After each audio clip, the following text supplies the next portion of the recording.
So when we have a true sample, now when I call it a true sample, it's a sample that meets that customs definition of an item that is not suitable for its intended use, that it could not be sold commercially, it could not be installed in something, it could not be put to its intended use, even if that intended use is maybe for testing.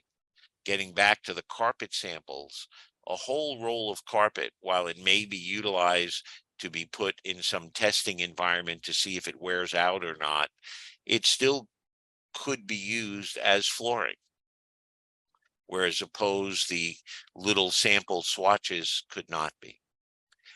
If we meet that criteria, it would be sample.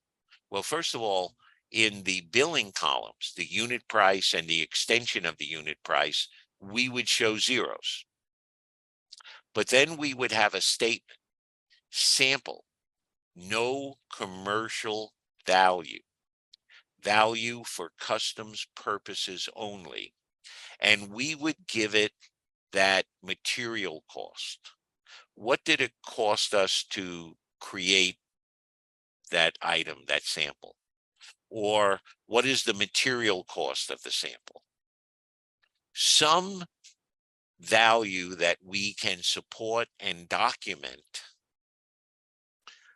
but not necessarily the true value if it was a good working model, a pristine product. We want to be consistent with how we calculate that value. You don't want to use what I might call the dartboard method, where it's put down $5, put down $1, put down $5, put down 10, whatever. That you want to have a way to come up with and do an actual calculation of the goods and their value. And we want to make that an actual written procedure so that anyone in our company who sends out samples that meet this definition of a sample utilizes the same criteria to determine value. The value in these cases, as I mentioned, can be a material cost or some calculated cost based on the nature of the sample. It should be a value you can support, and your calculation method should be consistent and applied in all cases. It would never be less than $1. Now, there are cases where maybe the value is $1, but whatever that value is, it's something that we can support and justify, and we are consistent in the way we calculate that value. So let's move to a situation where it is not that true sample, that sample that cannot be put to its intended use. We have a sample, and it's a good sample. It's a perfect product. In fact, we may have gone through effort to make sure the quality control on that sample is higher than it would normally be, because we want the party getting it to be able to test it, evaluate it, and hopefully buy more. In this case, our wording is going to be slightly different, but our valuation will be completely different. We're going to show the unit price and extension of the unit price as zeros. We're going to now show sample, no charge. We cannot say no commercial value because theoretically it could be sold. It could be put in the open market. It could be put to its intended use. Value for customs purposes only. And the value we would show should be much more specific than we talked about with a true sample. I do want to point out something that I'm sure you know, and it would be for all commercial invoices and even pro forma invoices.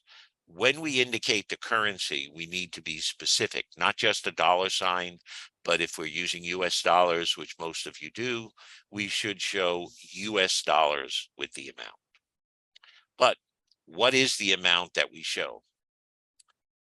The value in these cases should be the fair market value of the goods. What we mean by fair market value, what would the normal selling price be for these goods to that client? Even though you're not selling it in this instance, what would the normal selling price of the goods be? Just because you are not charging them, it does not significantly reduce the value of the goods. It doesn't take an item that is $500 and make it $50 or $10. It still has that commercial value. And customs looks at it that you're bringing it into their country. And just because you're calling it a sample, it doesn't significantly reduce the value. Again, your intent may be this is just for testing, evaluation, whatever it may be. But it doesn't mean that it has to stay that way. It could be sold later. Customs has to look not only at the honest people, but more so the unscrupulous people who would try to use something like this to bring in product and avoid duty and taxes on it. Now, you can use your cost of production or your purchase cost if you are handling the goods on a DDP basis, delivered duty paid, where you are the importer of record, you clear the goods, the receiver never sees the value declared to customs, and so forth. But if the receiver is going to see this cost, your cost of production or your purchase cost, unless they are a related company, do you really want to tell them that it only costs me $50 to make it, but I'm going to charge you 500? That may be an exaggeration, but do you want them to see your purchase cost? Do you want them to see your production cost? You want to show the value as the true value of the goods. Again, it should be a value you can support, and your calculation method must be consistent and applied in all cases. So we really want it to be the true selling price of the goods. Now, you cannot rely on the input from the receiver. In many cases, they're going to say, okay, just show a minimum value, show $5, show $10. Remember, you're creating the commercial invoice and are responsible for its content. If customs was to make an issue of this, in most cases, that receiver, that importer is going to say, I didn't know they created the invoice. That's the value they showed, and we just went along with what they showed. So you cannot really rely on them. Now, you also want to look at something else, and I'm going to stay with the example I used. Is the savings that you might incur worth the risk? Let's say the true value of the item should have been that $500. And your rate of duty on that product would be 10%. So you decide you're going to, no, I don't want to show the $500. We'll just throw a nominal value in there. And you show a value of $10. Would saving $49 be worth the risk? Because at $10, if you pay the duty, it's $1. At $500, you're going to pay $50. Is $49 savings worth the risk? Now, if the value of the goods is very high and it's going in for testing and evaluation, first, putting a nominal value would be that much more of a violation. But there are options to maybe bring it in under a temporary importation, a carnet.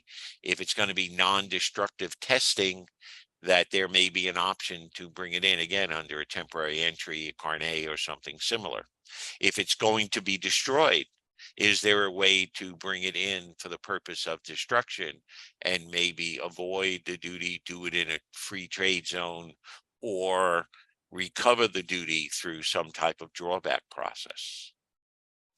Remember, we want all of our international transactions to be not only compliant, but to be honest and true. We want to make sure things are accurate.